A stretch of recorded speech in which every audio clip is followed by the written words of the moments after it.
The Relief Factor Studios inside the Beltway. I want to introduce you to Andrew Knaggs. Now, that's spelled differently. It's K, which is silent for you Steelers fans out there, Knaggs. Knaggs. Andrew Knaggs is going to be in Congress this time in 15 months, and he joins me this morning from Virginia. Good morning, Andrew. Welcome to the program. Great to have you on. Hey, good morning, Hugh. Thanks for having me on. Have I pronounced it correctly? Because I occasionally, as my audience chuckles, gets names wrong. Is Andrew Knaggs the right way to pronounce it? Yeah, no, that's exactly right. I always say 1K, 2Gs, 1S. So you got it exactly right. And is there a website up for the campaign for Congress in Virginia's 7th District yet? Yes, that's right. It's andrewnaggs.com. Okay, that's easy, andrewnaggs.com. Now, Andrew, I want people to understand, you're running for a district. They need to, and the reason I'm putting you on is you're one of the ones we have to flip to get the Congress back, meaning we being Republicans. You are a very unique individual. Would you give us the rundown on your background that you tell a voter you meet on the street, hi, I'm Andrew Knaggs, I'm running for Congress, here's who I am? Yeah, absolutely. Thank you. So first of all, I'm a husband and a father. I've been married to my wife, Sarah, for the last 21 years, and we have two wonderful children, a boy and a girl, in the 8th grade, twins. And we've lived in Virginia for the last 14 years, and for most of that time, it's been in the 7th District. And as you alluded to, I have served this nation and our community for most of my adult life.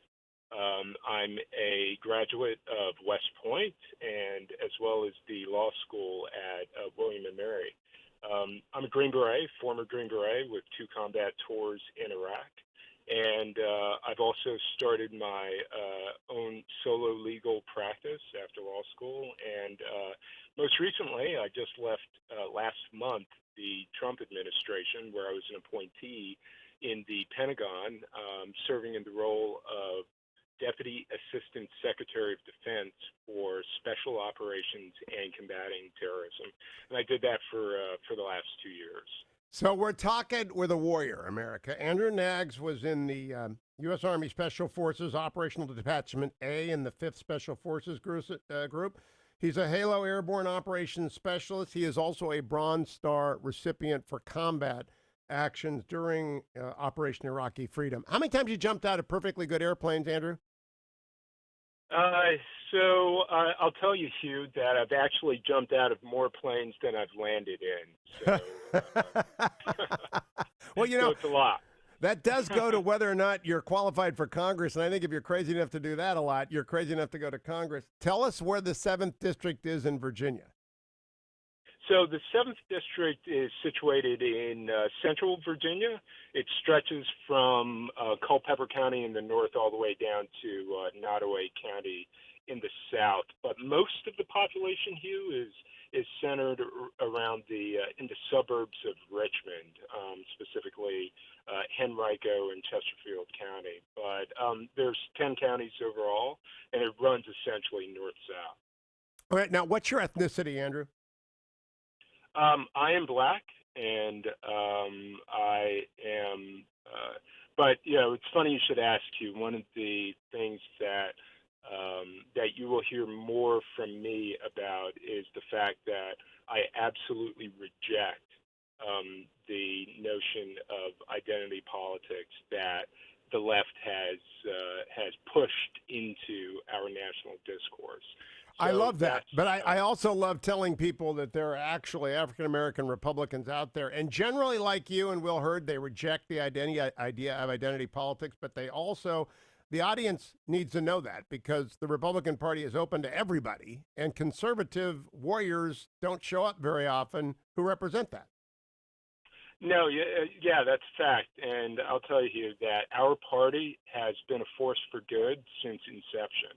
And I truly, truly believe that. So I think that there's nothing new here. I'm just furthering a long tradition of conservatives and patriots out there who are thinking about our nation and our community first rather than the color of our skin. Now let's talk about the race because the 7th District should be a GOP seat. It was drawn by Republicans for Republicans. What happened in the last election? Yeah, so in the last election, so currently the incumbent is Representative Abigail Spanberger, who did a great job of one thing, portraying herself as a moderate.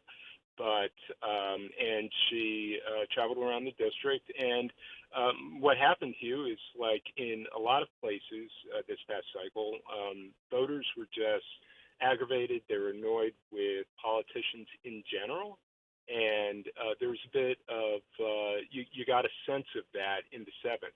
Now the nature of the seventh hasn't changed substantially from previous years, but when presented with what was portrayed as this moderate option in the form of Abigail Spanberger, voters went with her. The problem is that as soon as she got up to D.C., she proved herself to be what she is, which is an enabler and a stalwart believer in the radical left. And she's anti-gun, she's bad on the economy, and that is something that is absolutely misaligned with where the voters in the seventh district are. I also point out the Democrats refused to appropriate an annual appropriations for the Department of Defense. They refused for the first time in my memory to pass a robust National Defense Authorization Act. In fact, they haven't got any NDAA through. This is the latest we have gone in any year of my life, I think, that we have not had an NDAA.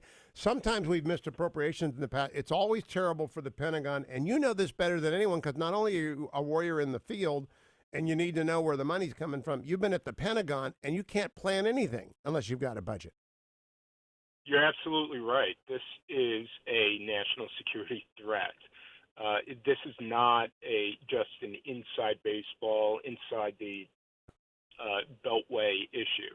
This is absolutely critical. I mean, operations will stop and Americans will be at risk if we cannot figure this budget situation out. And Hugh, this really speaks to a larger issue, which is that voters, around the country, but particularly in the seventh, want politicians in D.C. to set aside the bickering and the vendettas and things like this farcical impeachment issue, and they want politicians to get the work that they were sent to Washington, D.C. to do done. And that's not happening right now. And I think what the issue that you're bringing up highlights is that it has very real consequences, and it affects our national security. And that is one of the reasons why I'm running. I just cannot stand by and watch that happen. AndrewKnaggs.com, spelled Knaggs, 1K, 2 Gs. Andrew, Knaggs.com. It takes a lot of money to run for Congress. Are you getting help from the Win Red people? Are you getting help from Kevin McCarthy? Are you getting help from the Republican Party of Virginia? So we are. Yes, the Republican Party has been very supportive. But look, the way this works, Hugh, and you know this, and I think your listeners know that we need everyone's help. We need all of your listeners' help. So anybody who's listening, please log on and go on there. You can see our links to social media and all that, but you'll also see a link to donate to the campaign. If you're interested in helping us get our message out there and helping me take the fight to DC, then please log on there and donate. So, and when do you think you will be able to engage face to face with the Congresswoman? Has she agreed to debate you? Because I think that would be in the best interest of everyone in that conservative district to see her actually defend her anti-Second Amendment positions, her anti-life positions, her anti-DOD positions. I would love to see those debates happen. I'll happily host one on this show if she's willing to come on. I'll be as fair as the day is long. Yeah, no, that's great, and we may very well take you up on that. I'm very much looking forward to debating Ms. Spanberger, and because I know that our ideas will win. And put up against theirs, we are just from a moral perspective, from a logical perspective, and factual, our ideas, conservative principles, will carry the day. So I'm very much looking forward to debating her. But yeah, no debates are set yet. Now, I just got to ask you about William and Mary Law School. I know that they have a lot of pride in that in Virginia, but honestly, did you ever practice law? I thought the William and Mary lawyers kind of lounged around a lot and talked to each other. And did they ever actually teach you anything about the law down there? Yeah, so in between lying in repose and having grapes fed to us, Yeah, that uh, we actually did learn quite a bit of law. It was a great experience. It's a good environment down there in Williamsburg, down there in Tidewater. So, yeah, it was a great legal foundation. And I was also the president of the Federalist Society down there, and that gave us an opportunity to bring in various speakers from both sides of the aisle, but especially allowed us as conservatives to discuss some hard issues and debate. So yeah, we learned. It's a great school, and it was a fantastic experience. Well, Andrew, keep coming back. What's not to like America? Green Beret, decorated combat veteran with DOD experience who is a Federalist Society member and a lawyer and is going to take it to the Democrat who took a seat that belongs in the Republican column. He's going to take it back. AndrewKnaggs.com. All you have to do is go there and get involved in the campaign. AndrewKnaggs.com. It's spelled KNAGGS.com.